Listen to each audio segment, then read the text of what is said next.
Hello everyone. आज का हमारा जो टॉपिक है बहुत ही इंटरेस्टिंग है और वो है solve the equation by factorisation method.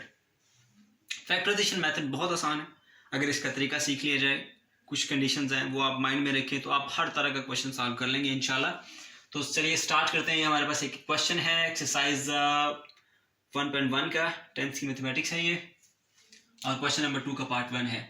सबसे पहले आपके माइंड में क्या चल रहा होना चाहिए? सबसे पहले ये देखें कि यहाँ पर कोई नंबर है कि नहीं। कोई नंबर नहीं, इसका मतलब यहाँ पर 1 है। ओके, और उसके बाद देखिए कांस्टेंट टर्म जिसके साथ कोई ABC का वर्ड ना हो, यानी XYZ ना हो। अब ये 20 कांस्टेंट है और 1 भी कांस्टेंट है। आप 1 को मल्टीप्लाई कर लें 20 के साथ, माइनस का 20 है तो -20 को ब्रैकेट में कर लें, आपको मिलेगा आंसर -20। ओके, अब 20 नंबर के आपने फैक्टर्स बनाने हैं। 2 के टेबल से स्टार्ट कर दें। 2 × 10 = 20। Okay, other 5 × 4 = 20। Okay, 20 multiply by 1 is also equal to 20। अब और तो कोई इसके बनते नहीं है, ये 3 हमारे पास आ जाते हैं मेन फैक्टर्स। इनमें से आप कौन सा पेज सेलेक्ट करेंगे? ये सिलेक्ट करेंगे ये या ये? उसका तरीकाकार क्या होता है हमेशा याद रखें। अगर ये नंबर नेगेटिव है तो आपने देखना है कि इन दोनों टर्म में से किन को माइनस किया जाए तो मुझे मिड टर्म मिले। अगर ये नंबर प्लस होता तो फिर मैं ये चेक करता कि इनमें से किन दो को प्लस करूं तो मुझे मिड टर्म मिलती है। क्योंकि ये नेगेटिव है तो मैं क्या करूंगा, इनमें से वो पेज सेलेक्ट करूंगा कि जिनको माइनस करने से मुझे मिड टर्म मिले। जैसे देखिए हमारे पास 10 में से 2 गए तो 8 रिजेक्ट, क्योंकि मुझे -1 चाहिए। 5 - 4 करूंगा तो 1 मिलेगा, इसको मैं सेलेक्ट कर लेता हूँ। 20 - 1 करूंगा तो मुझे 19 मिलेगा, रिजेक्ट।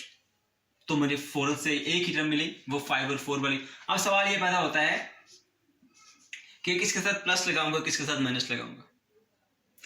अगर ये नंबर नेगेटिव है साइन डिफरेंट होंगे, याद रखें, हमेशा याद रखें, हर क्वेश्चन में ऐसा होगा। अगर ये नंबर नेगेटिव है तो साइन डिफरेंट होंगे, अगर ये नंबर पॉजिटिव है तो साइन सेम होंगे। Number negative sign different, number positive sign will be same. अब नंबर नेगेटिव है तो साइन डिफरेंट होंगे, एक पॉजिटिव होगा एक नेगेटिव होगा। किसको पॉजिटिव होना चाहिए, किसको नेगेटिव होना चाहिए, फिर ये प्रॉब्लम बन गई। तो याद रखें, आपकी मिड टर्म नेगेटिव है तो आपकी ये जो बड़ी अमाउंट है ये 5, ये आपके पास नेगेटिव होगी, दूसरी पॉजिटिव होगी। जो यहाँ पर टर्म के साथ साइन है, मिड टर्म के साथ साइन है, बड़ी रकम के साथ आप वही लगाएंगे। जैसे यहाँ पर माइनस था तो मैंने 5 ग्रेटर है तो ग्रेटर के साथ मैंने वही साइन लगाया। तो बस हमारा मसला हल हो गया, हमारे मिड टर्म ब्रेक हो गई। सो x² - 5x + 4x - 20 = 0। चलिए आप पेयरिंग करते हैं। पेयरिंग कर ली, कॉमन ले लेंगे। x कॉमन चला गया, x - 5। सिमिलरली 4 कॉमन चला जाएगा यहाँ से, x - 5 = 0। अब इन दोनों टर्म्स में से ये ब्रैकेट कॉमन है, इसको कॉमन ले लेंगे। x - 5 × x + 4 = 0। हमें क्योंकि x की वैल्यू कैलकुलेट करनी है तो दोनों को अलग अलग इक्वल टू 0 कर दें। x - 5 = 0 and x + 4 = 0। x की क्या वैल्यू होगी यहाँ पर? -4। तो यहाँ पर x की क्या वैल्यू होगी? x = +5 आ गया। तो आपके पास एक ये वैल्यू आ गई, दूसरी ये वैल्यू, आपका क्वेश्चन सॉल्व हो।